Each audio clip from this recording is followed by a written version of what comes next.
Ace here. Cruz, Johnson, Gomez, Giles, and Listen. Hey, let's get an APB out on these people, man. At least put a face on them. Yeah, but we need everything. Okay, this was Sanford, This is Thompson. Did you see where the get on board? Yeah. Gomez, he Michael, showed me that this morning. Okay, they on the pick? Okay. Let's get a visual on these guys. Who called on the pick? Who called on the pick? Gomez, Camacho, and Why? Because they're stuck in the beer. Stuck down there getting it, man. Scared to further later already. everybody get a chance.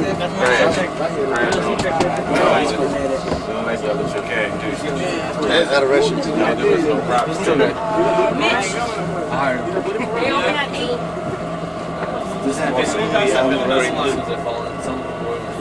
Beeson took your phone.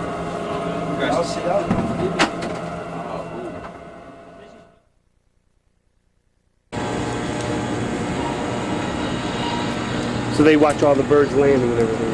Yeah, they coordinate with all the birds. They tell all the birds when to land. Now Buster, tour guide, press deck house 1 with DU1 Charlie.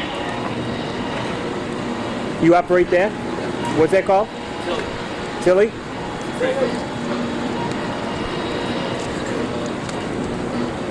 Hey, Dad Walden.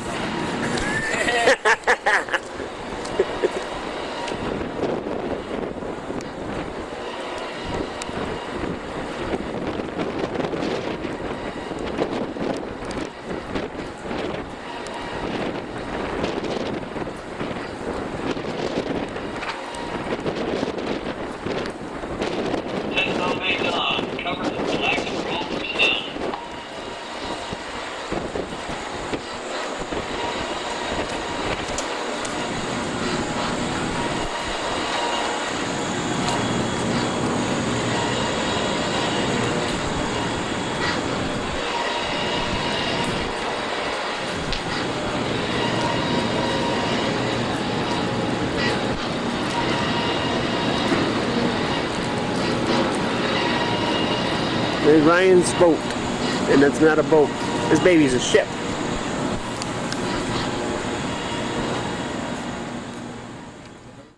Underneath that thing, probably half-inch plywood, quarter-inch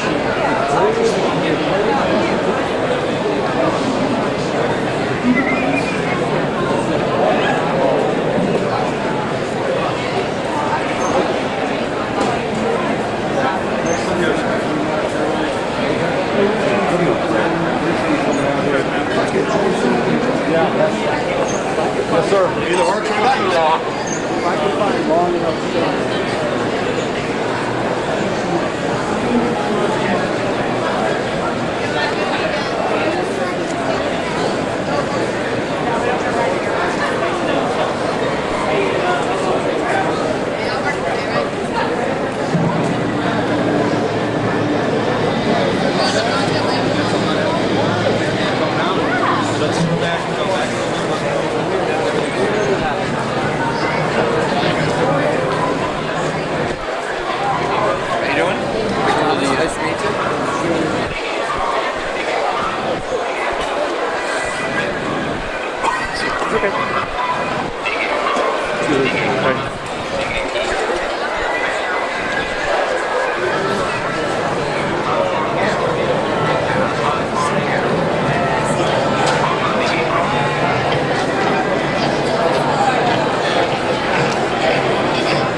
That's my father, Steve. How you doing? One of my best friends, Ben, right there. Where are you from? I'm from Tampa, Florida. Tampa? Don't ain't not too far from home then. Well, not really bad. I never seen snow in my life, really, but No. I want to go to Illinois with him. Is that heavy? Duck hunting.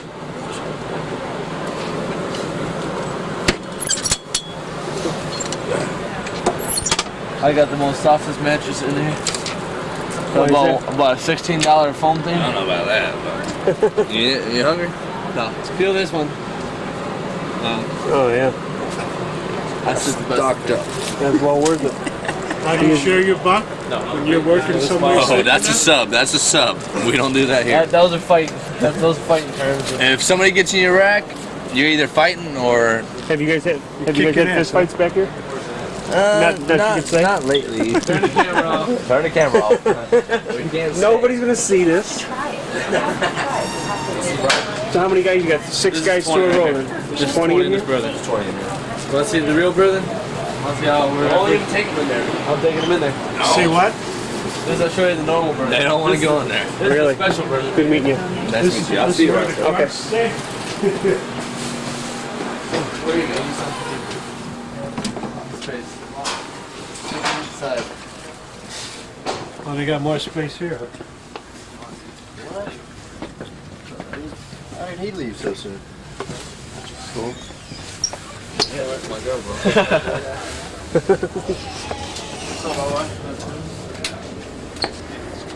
Hey, you go check in there? They're looking for you. All right. Check in.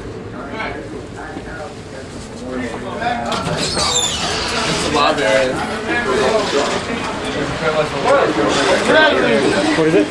This is like where we get when we get off work. We just sit out here, watch Relax. Show you that. This on Keel's brother. What? Petty Officer brother. Where's your boss? Where's your bozer at? Both? You know, we'll go up there.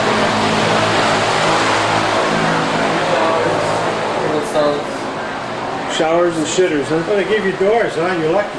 Yeah. The Army, you don't get doors, right? Inside the shower. This is called the fold booth. Small shower. Hey, we're on John F. Kennedy.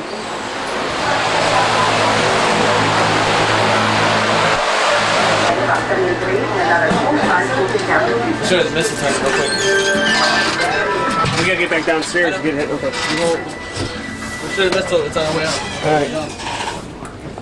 So these are smaller than you guys or a bit bigger? Our brother's better than this brother. Oh. You guys, if you're gonna like go back and you're not gonna be there. Shit bag down here, man. Leave laundry bags out. That's supposed to do that? Dude, stuff's thrown away like that. This is a lot of stuff that they get stolen. People steal a lot from the ship people. What's that? I was telling Jim how much they steal. Oh yeah. Space is flooded out. A big mess in there, Ryan. That's a missile turret right here. What's that? Missile turret. Holy shit. What's that?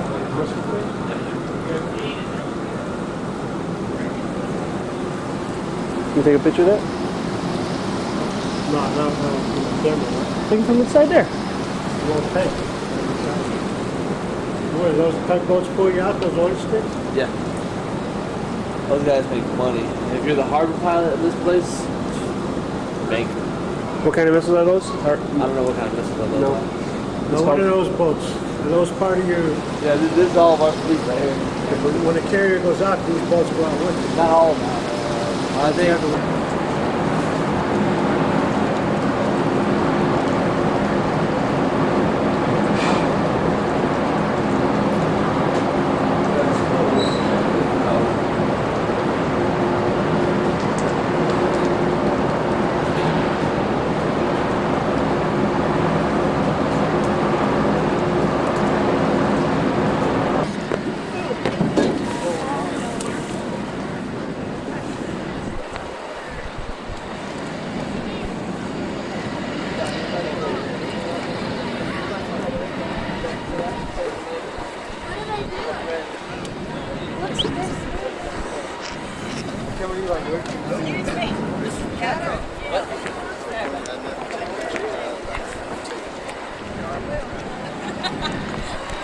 Why is the deck steaming?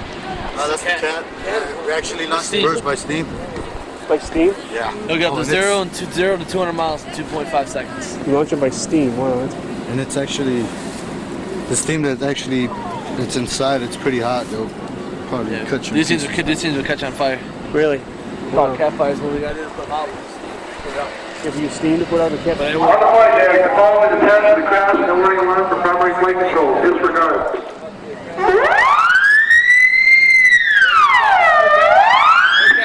crash when you hear that sound. That means the bird's already hit the deck and we're ready to move in. This one we come in. Please regard all further alarms. Like it's very slippery. Hydraulic fluid, oil. That's an F-18 right there? I know, they shut that whole bird down with my eyes closed. Really? So if it was fully engulfed in fire, you'd be able to get the pilot out? We come in, knock out a rescue path, and get to the other side. We open up the canopy, we get the pilot out, pull out, and that's where the rest of the other shirts and them So take each over. jet is assigned to a sergeant, like this guy right there, Pilot? Sarge, or pilot? Sarge is a call name. His call sign, next nickname. Okay, but each one is assigned to only one jet.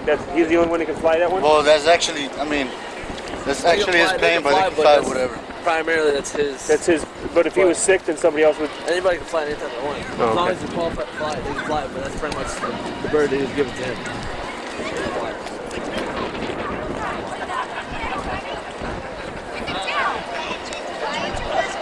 What's the AA stand for? That's one thing I never figured out. That's the rest of your wire. Whoa, down! That's the catch wire? That's it. That's it. These are skid plates. What are those? Those are actually supports. Every time a bird lands, take a piece of it. It's actually kind of like a shock support to the deck. Really? Yeah, it's supposed to be able to tell the deck apart. It saves this thing from getting torn apart. Yeah. Ripping the wire. If this thing breaks off, the wire's gonna fling. And it'll go all the way to that big top hole. That's called the nap hole. It will reach all the way out there. And it'll kill people. We'll actually cut them in half. Is that ever broke? Not in this ship. Not in this ship, no. The washer Kitty Hawk. Kitty Hawk wire's gone. Really broken. Whatever this. But they kill people. It took one dude's leg off. Oh shit. What site? What kind is this? That's F-18. F-18? That's F-14 right there. That's the times the ones that are going to be decommissioned. What are these? Said these are skid plates? Yeah. What do they do? What do they do? They take this thing. You mean those things lift up then when a bird lands? Yeah. These The things are- shifts right here, they'll lift up, right?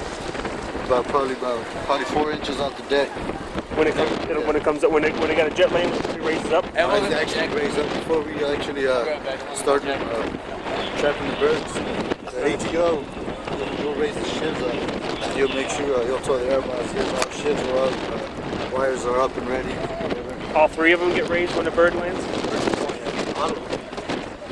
They raise like that. They raise about 4 inches and they stay like that until the wire's complete. So there's 4 that actually stop the jet then, not just 1. Well, actually, there's 4 wires to catch, but they catch one. Now what if they catch? What if they catch that one? No, it What won't about catch these? this one because as soon as it catches it, it'll Pick it up? Pick it up. Oh, picks it up? And be out the deck.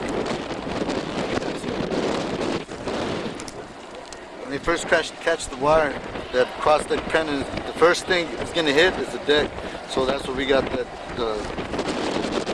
skid plates right there actually supported for that, prevent that from breaking and making damage to the deck. And Wow.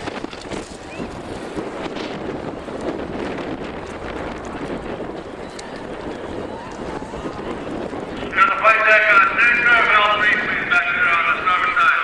Stay clear.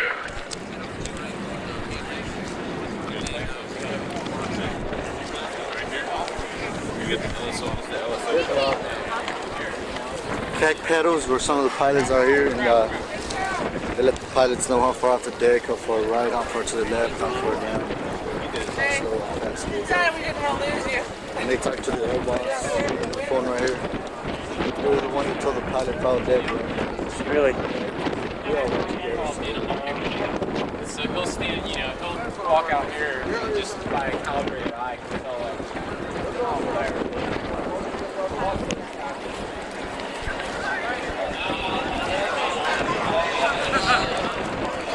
Well, it's pretty long down there. It's a long way. You want to see the intake of the Tomcat? Yeah. Hey, Don, you want to stay there or what do we go over?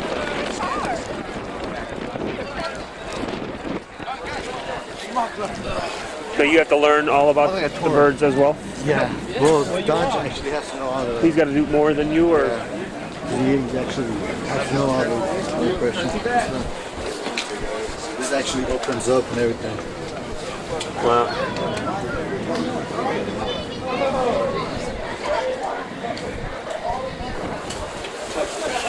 You guys have any questions, feel free to ask.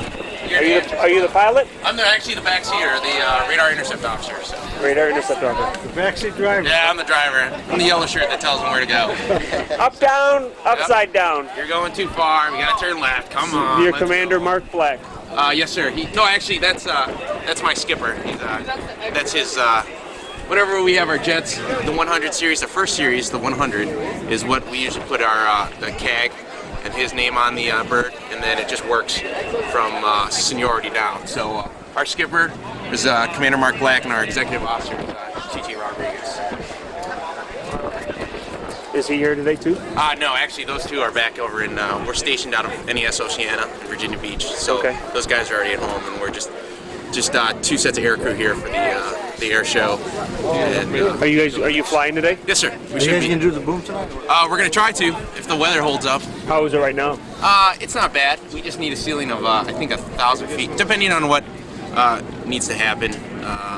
We should be able to pull it off. It's incredible. You'll see the bird pass, and like probably about 3 or 4 seconds later, the boom comes. Yeah, and it's loud. How fast is that then? We'll go 1.2 times the speed of sound. Is what we're gonna shoot for. Wow. So it's pretty good speed. I'm trying to run a chip for I can be the backseat driver for one time, but they have. Yeah, we had this in the back seat. That's what I was trying to do. This is full tilt if you're 25 feet in front of it, so it's like It'll be fun. It'll be fun if we can pull it off. How many jets will fly? Just one? Or? There's going to be all the jets are here. All 6 are here, and then there's 3. So you'll fly as a team. There's going to be a couple. There's going to be the first one's going to be a trap and cat for some of the Hornets that are going to land on the aircraft here. And now, then after that, will the spectators be able to stay? Yes, sir. You're going to be actually see all the yellow gears at? Yeah. All the tractors and all that. You guys be standing behind.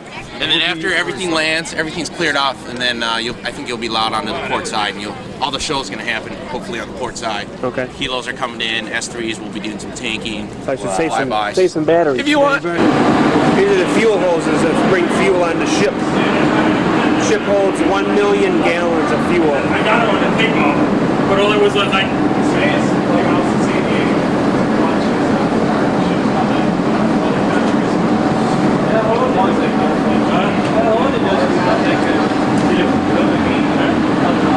Yeah, so compared to that blue car.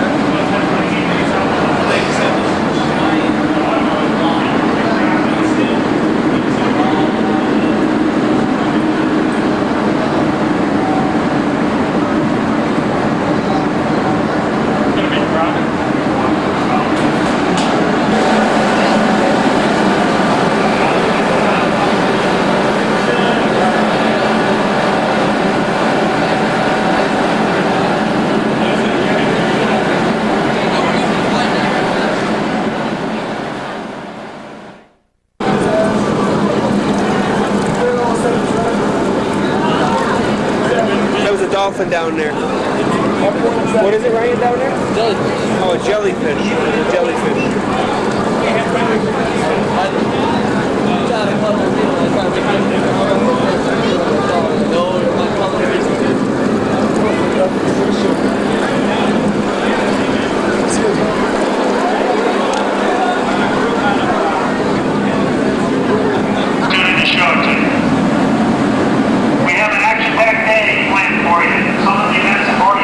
I see lots of folks moving about the ship, taking a look at all the displays, getting about a little bit. We kicked it off with some videos and movies in the hangar bay and on site TV. MWR has several events going on that are kicking off right now in the aft mess decks. We've got souvenir sales on the forward mess decks. And for those of you that don't know, the mess decks are located on the second deck. That would be the second deck below the main deck, which is the hangar bay. And then if you're going up, they're called levels. So it would be the 01 level, and I'm speaking to you from the 09 level up on the bridge. So lots of activity down on the second deck on the mess decks. We plan to get underway here shortly at 10:30. Weather today, not quite what we would have ordered, but still workable. A little windy, and that's one of the things that we worry about when we move this great vessel away from the pier in this small basin. But I think it's easily doable. We're going to have some showers throughout the day. We're going to look to find an open area so that we can launch some aircraft and do some other fun things. But overall, should be a fun day. Weather's not going to hold us back. We do have a band planned in the hangar bay starting 11 called Face First. Welcome aboard to them. We'll set flight quarters at noon. We've got another band that'll pick up at 12:30 in the hangar bay called the Feedback Project. Welcome aboard to them. We're going to run our elevators, our aircraft elevators a little bit for you today. I often get questions about elevators on the ship, and yes, we do have elevators. Unfortunately, they're for aircraft, not for people. So I'm going to have to ask the people to continue to move about the ladders, just like good sailors and shipmates do, but we'll get you a chance to see the aircraft elevators move. The big event of the day, air-powered demo, as I said, that'll kick off about 1400, and we'll look for some clear air. CAG 17, the air wing assigned flies off our flight deck, has left some airplanes aboard, and I see some folks walking around looking at the static displays on the flight deck. But they're going to do a little flying for us. There'll be some catapults and arrestments. They're going to land on the ship, take off, and then they'll do some maneuvers around the ship, and they're going to shoot some of the weapons. So it should be a real treat, a lot of fun. This is something we'll talk about later, but I'll need your cooperation, obviously, and we need to do this safely, and it'll mean that I'll need to put you in certain areas of the flight deck, and we'll have more to follow on that later, but there'll be the opportunity to watch much of that from the flight deck.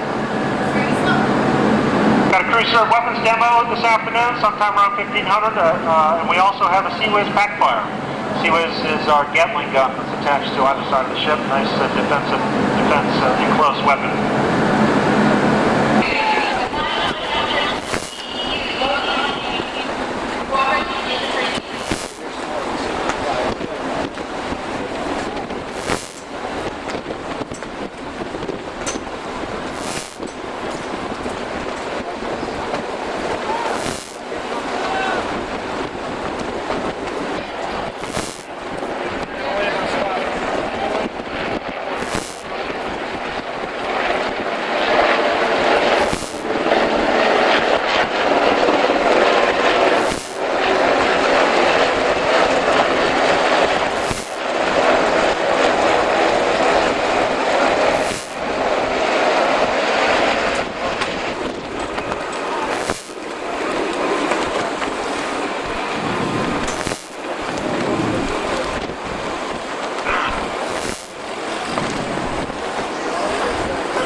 bottom floor.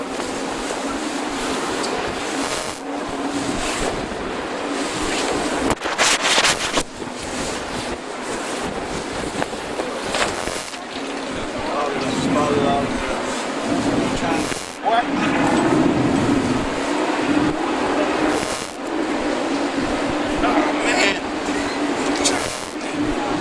need this looking normal.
Would you guys mind introducing yourselves? Or no? Hi, I'm Commander Brad Robinson, what they call the mini boss or the assistant air officer on board. The air boss himself is away on emergency leave. One of our shooters is up here, Lieutenant Commander Chris Carmona, and he's one of the guys that goes down there and touches the deck and walks airplanes. They also have collateral duty of controlling helicopters. So we're up here. You guys control the flight deck then? We control fixed wing and rotary wing flight ops on and off the helicopter, on and off the flight deck. And these are the pilots, training and ailing. Launch 1400. Looks like the first one.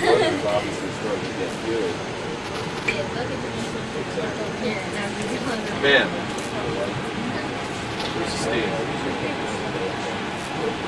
Not fast. So just that, what's the speed on that? 0 to 100 miles per hour. How many? 0 to 150 miles per hour, about 120, 30 knots, 120, 130 knots. And the quartermaster. Process courses and make sure we're not going into shallow water and things like that. Right. Who's responsible for that? The officer deck is in charge of. Officer deck is over there? Yes, he's okay, 103 RPM for 22 knots. Okay, 103 RPM for 22 knots high. The officer deck is in the man in the yellow hat.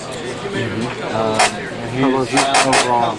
What's his ranking? He's a lieutenant. He's the lieutenant. Planning officer, interior master, 103 RPM. My son's in factory salvage. Oh, really? His last name's Dodge. Dodge. Dodge? Like Dodge. I think I know him. Get that south sense. Come left your course 0803. Come left your course 080 high. Yep. Current? Yeah, true. Navigator. Commander Mox. Soon to be captain, right? Yeah. Sorry. I'm sorry, man. Hey, Baxter, when was that last RPM change? Wasn't there one or? 103. Yeah, okay. So this is one of our displays here. So this, we've got winds coming from the port side. So this is showing we've got a crosswind component of 24 knots, 27 knots of headwind. Right now the true wind out there is 27 knots, and we are going 20 knots through the water. So the actual.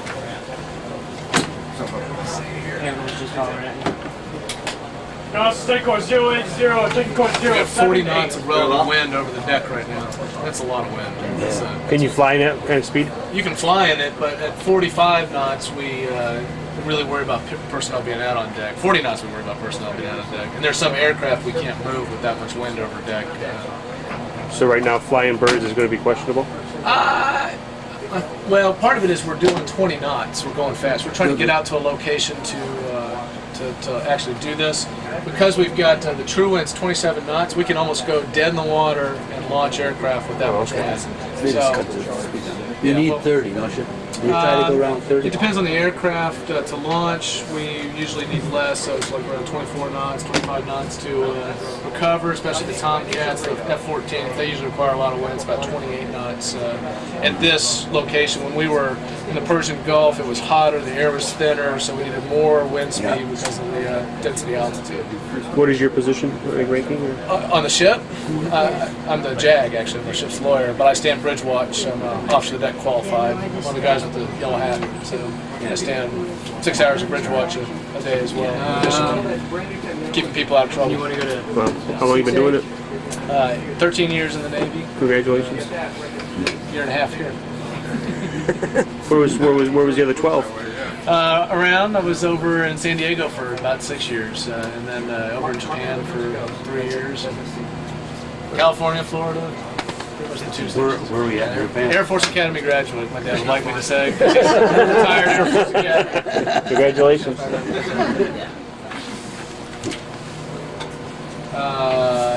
And these are the shaft RPMs. We got 4 shafts, so that's telling us how. I can look at that and say, all right, they're doing what I told them to do. Hopefully not very low. And so he's probably got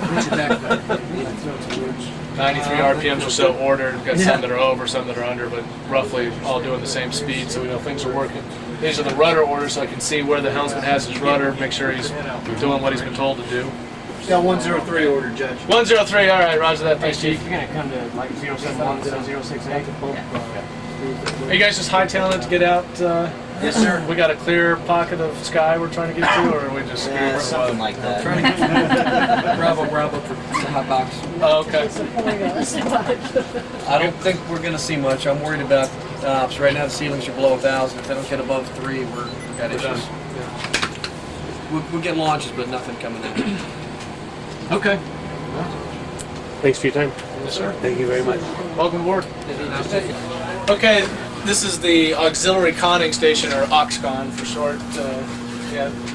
Hi. The main time we use this out here is when we pull up alongside another ship. We put another ship 180 feet away from us, and we put fuel hoses across or connect lines and slide supplies across, and the captain comes, he sits right there so he can see. They put a conning officer right where Denise is standing, and again, this is in the modern age, we're still using antiquated equipment because it works. That's called the rake, and we know that looking at the rake, using that top bar, lining up with the bars that are going out, and then lining up with the black boot on the bottom of the ship that's just at the water line, you can tell the distance from us to the ship. Because the rod's calibrated, the rake is calibrated. We also use out on the flight deck, we get guys they shoot a line across, and it's the phone and distance line in addition to the fuel hoses. The phone and distance line not only does a sound-powered phone up here to the captain so they can talk captain to captain, but there are flags on that line that are spaced 20 feet apart, and you got 4 guys up on the flight deck just maintaining a constant strain on it and keeping that so you can get a visual representation looking down there how far apart the ship is. It's obviously a pretty dangerous operation when you pull 2 big ships next to each other going 13 knots through the water. A lot of our accidents at sea are a result of unreps with ships bumping because it is a difficult maneuver to do, and if you're not paying attention, things can happen. But we get good at it on the carrier here, conventional carrier, not nuclear. We have to suck fuel about every 4 or 5 days when we're doing normal operations. So we take on, about every 5 days, we take on somewhere around 800,000 gallons of fuel. It takes us a couple hours to do that, so you'll spend 2 hours alongside taking fuel, and then whatever else the unrep ships got, whether we needed lettuce or milk or mail or whatever, they'll send it over. Sometimes we'll do that.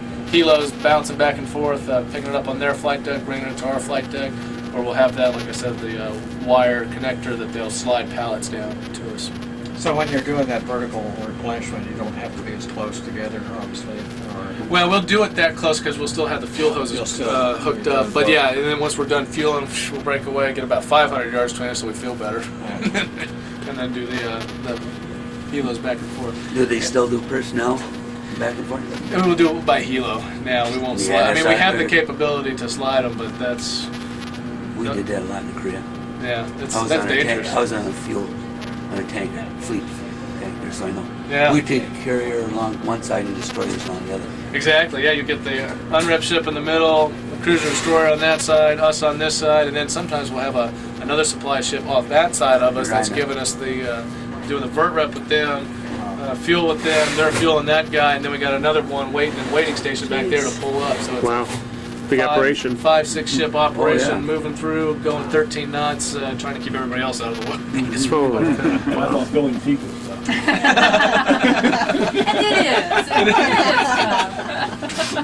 Don't sell yourself short.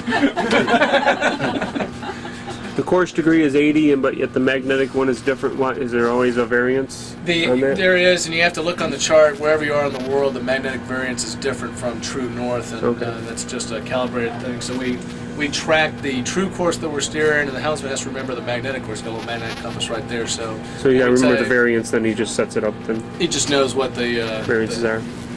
Yeah, what he's driving. Now, if we have to, the only time we would actually really care about the variance is if we lose our gyros, which give us the true direction, and we're stuck with magnetic, and then we're trying to drive off the charts. Then we're doing the variance conversion based on that. But really, for the most part, he just remembers what magnetic course he's steering in case we lose it. Didn't they give you a GPS? Yes, I was. Well, and then we got GPS too. So yeah, nowadays it ain't like it used to be.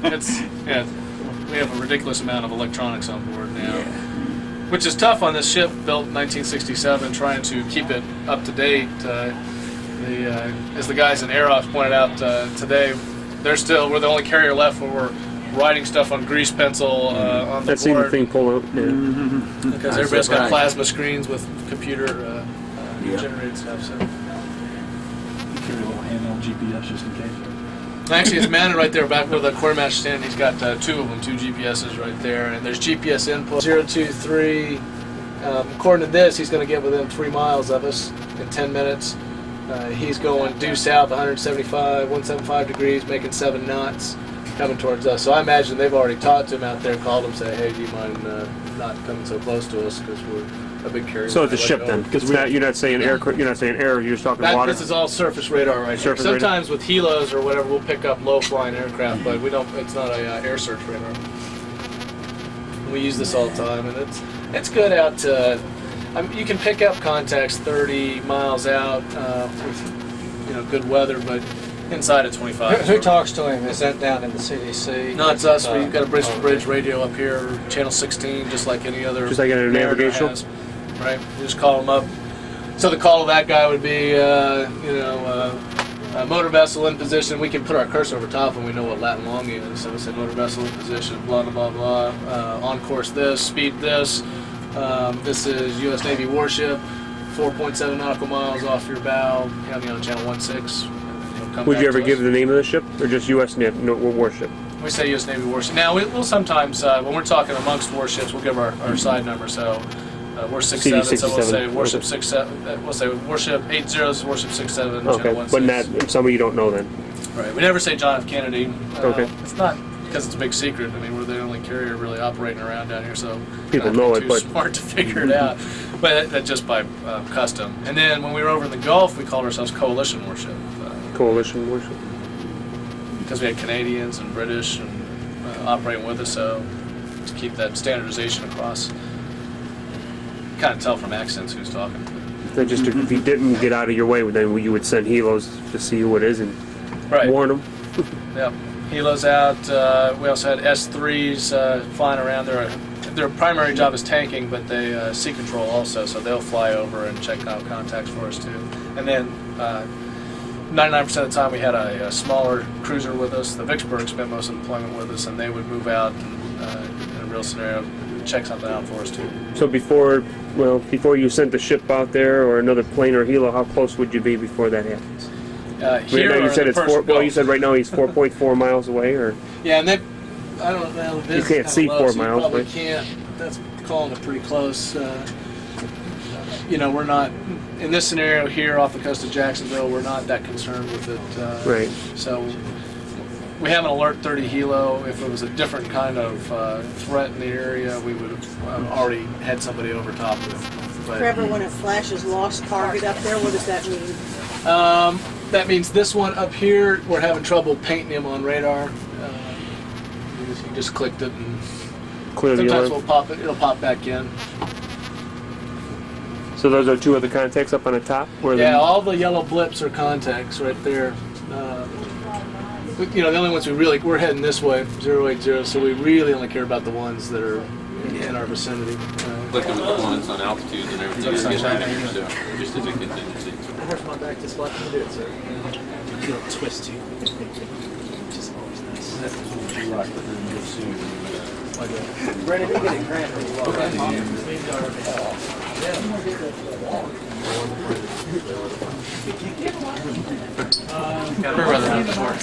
I blame that. I blame the officers. All right, we'll see you back in a week. It's always the hinges. Dude. Just do it. Do it. Where's your captain? Sir? You said you flew in the back seat? Yes, sir. Where's your cap? My pilot today is going to be this guy right here, Lefty Lawrence. He'll be my lead guy. He'll be my pilot, and then he's going to be the lead today, Tanker's lead. You guys started all together flying, or do you guys get put together later? It tends to put the junior guys with the most senior guys. Okay. Just for experience work. So. You guys got extra flares in here? Okay. You have extra flares in your stuff? No, man, you have extra credit. No room for extra stuff. Thanks for all your time. Yeah, not a problem. Okay, we'll talk to you guys. You guys have a good one. Oh, yeah.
Okay, 1, 2, the second square. See it? Oh yeah. Right there, yep.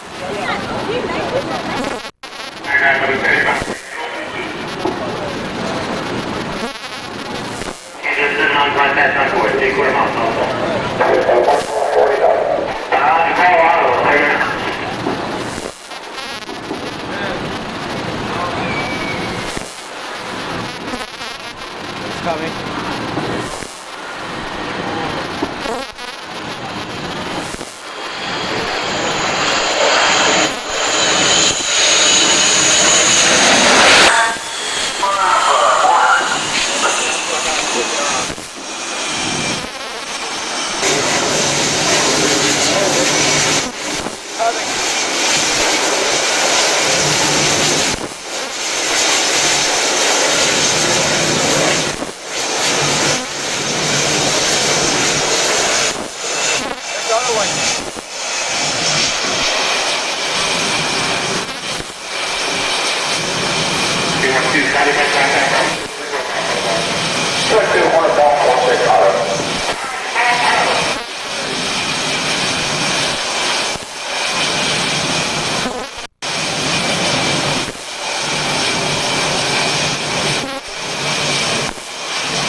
shoot these Hornets.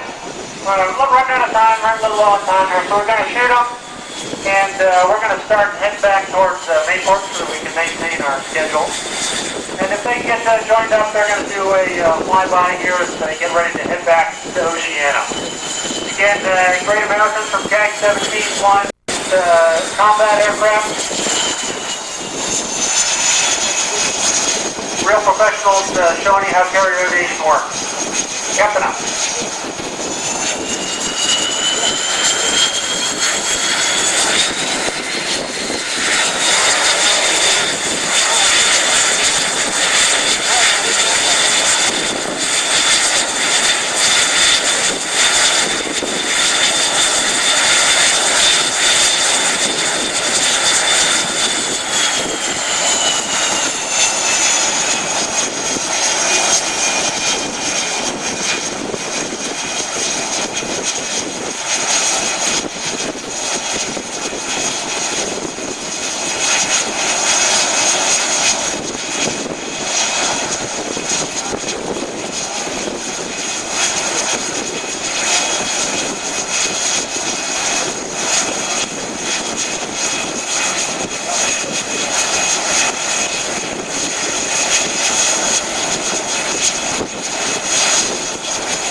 Stand by. In 2 minutes, we'll launch 2 Hornets.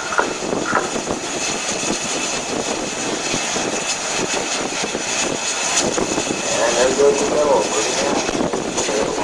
12.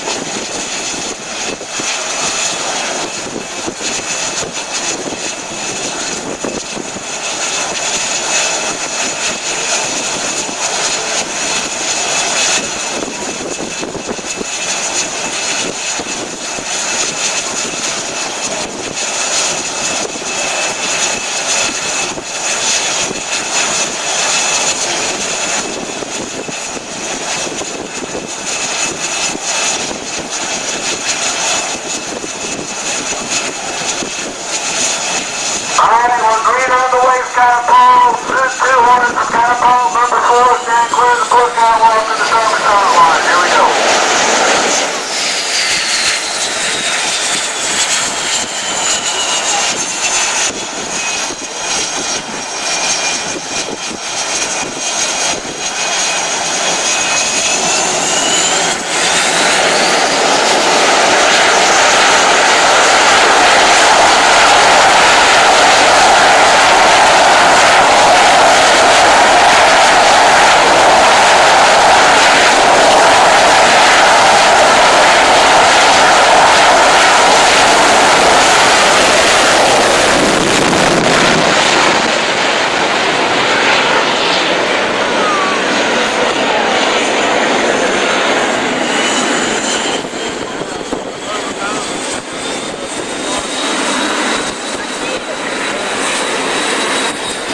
Ladies and gentlemen, we're preparing for our final catapult shot of the day.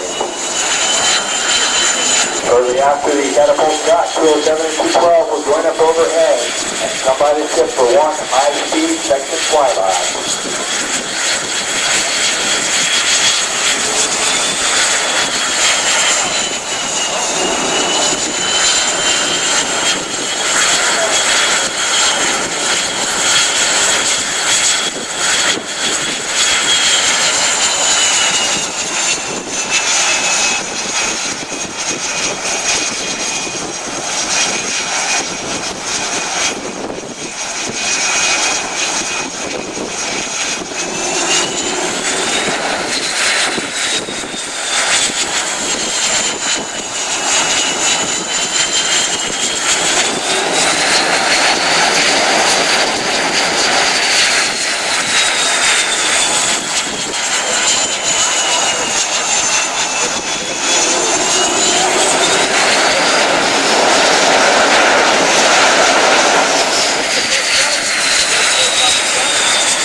Particular crews, all those tracks back there. Great job. Gear dogs. John F. Kennedy gear dogs. Great job.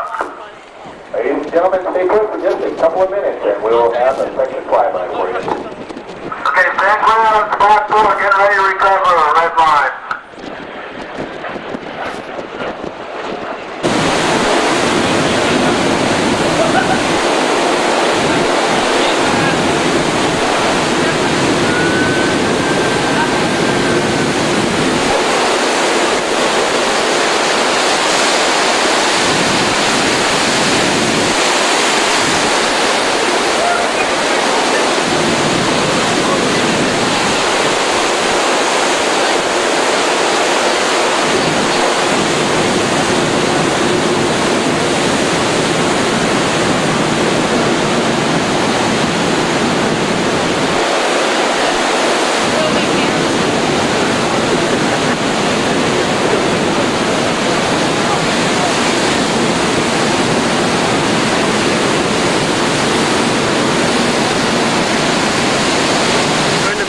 USS John F. Kennedy.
What kind of ships are these? That one's a frigate. And the one in front of it, like behind it?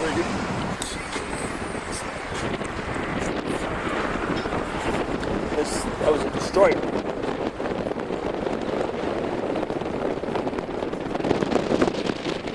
That's yours over there, right? There's a John F. Kennedy.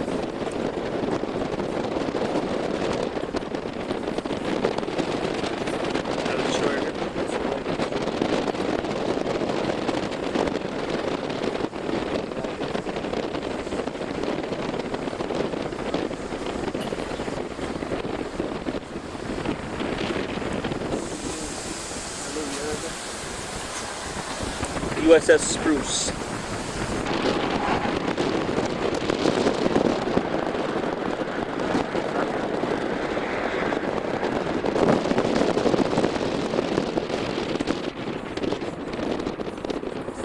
There's a Coast Guard ship.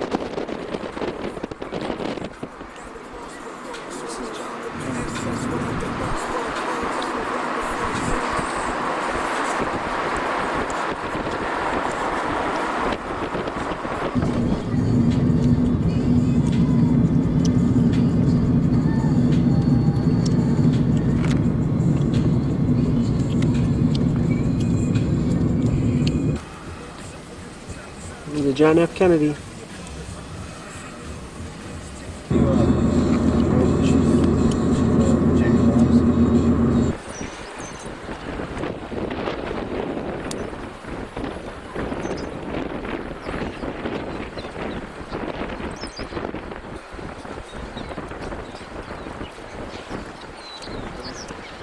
Number 67. They don't fly no flags are flying today.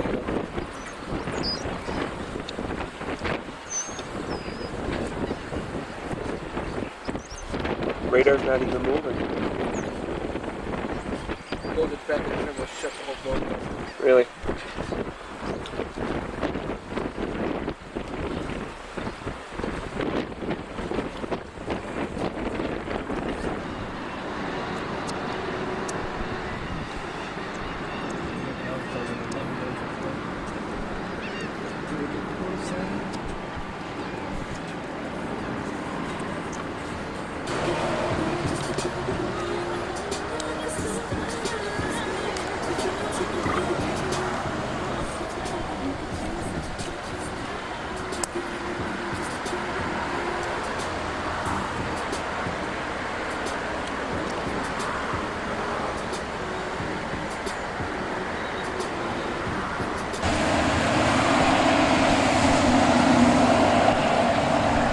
Jacksonville.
Is Amtrak in Orlando. Found a station before I had to get somewhere. So we got a flight to catch in a little while, so we just stopped by and did some filming.